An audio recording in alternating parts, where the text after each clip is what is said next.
নমস্কাৰ মোৰ অতি প্ৰিয় কবি হীৰেণ ভট্টাচাৰ্যৰ এটি কবিতাৰে মই তেখেতলৈ শ্ৰদ্ধাঞ্জলি জনাইছো। কবিতাৰ শিৰোনাম নীল নক্ষত্ৰ।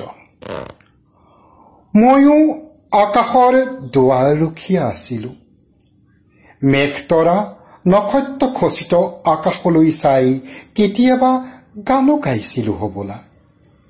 তেতিয়া মোৰ বয়স আছিল 20 বা ঠিক তেনেকুৱাই কিবা এটা। তাৰ পিছত কেতিয়া যে তৰাবাহী মেঘবোৰ গুৰি হৈ হৈ ক্ৰমে নিঃশেষ হৈ গল, কোনে যে নিঠুৰ নখেৰে ছিঙি লৈ গল নীল নক্ষত্ৰ। আকাশতকৈ সঁচা হল মোৰ আতংক, প্ৰেমতকৈ মহিয়ান হল নিৰক্ত কিছুমান শব্দ। আজি বয়স গৈ গৈ দুকুৰিৰ ওচৰত মই আকৌ থমক খাই ৰলো।